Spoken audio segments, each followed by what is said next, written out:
ताप। ताप क्या है?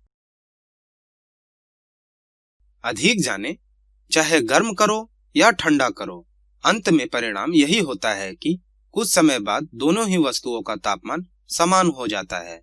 इसे थर्मल संतुलन कहते हैं। एक गर्म चाय का विचार करें। यह आपकी अंगुलियों को गर्माहट महसूस कराती है। ऐसा क्यों?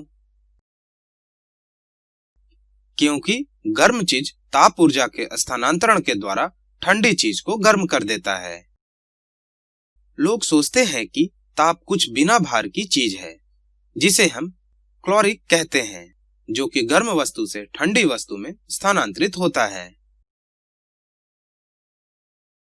लेकिन इसे समझाया नहीं जा सकता। क्यों?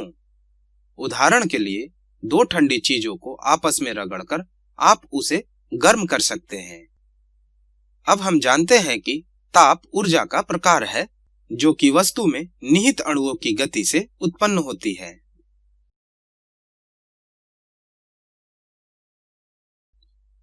ताप स्थानांतरण। तापीय ऊर्जा एक उच्च तापमान वाली वस्तु से एक निम्न तापमान वाली वस्तु में प्रवाहकत्व, संवहन और विकिरण के द्वारा स्थानांतरित होती है।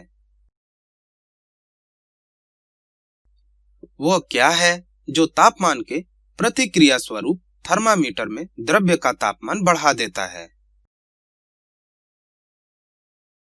किसमें ज्यादा ताप है, एक उबलते हुए चायदान में या गुनगुने पानी के स्विमिंग पूल में? इसलिए ताप के प्रवाह को सटीक तरीके से इस तरह परिभाषित किया जा सकता है। चाय का मग आपके हाथ की अपेक्षा गर्म था। जब आप मग छूते हैं तो आपके हाथ में मग के द्वारा तापीय ऊर्जा के प्रभाव के कारण आपके हाथ के अणु तेजी से गति करते हैं। परिणामत मग की तापीय ऊर्जा थोड़ी कम थी और इसके अणु धीरे गति करते हैं। मग समय के साथ ठंडा हो जाता है। शीतलता सामान्यतः ताप की अनुपस्थिति है। शीतलता को स्थानांतरित नहीं किया जा सकता। जब मैं एक बर्फ का टुकड़ा उठाता हूं तो मेरे हाथ को ठंडक महसूस होती है। ताप किस तरह से बह रहा है? सबसे महत्वपूर्ण जानने वाली बात यह है कि गर्म चीजें ठंडी चीजों को गर्म कर सकती है, लेकिन याद रखें, ठंडी कभी स्थानांतरित नहीं होती और वह ताप वस्तु का आंतरिक गुण नहीं होता है।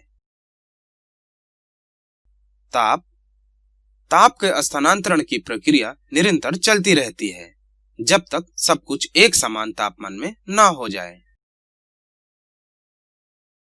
अगर मैं चाय के मग को ईमेल चेक करते समय मेज पर रख दूं, तो ताप मग से कमरे में प्रवाहित हो जाएगा, जब तक कि चाय का तापमान कमरे के तापमान के बराबर ना हो जाए। इसे संतुलन कहते हैं।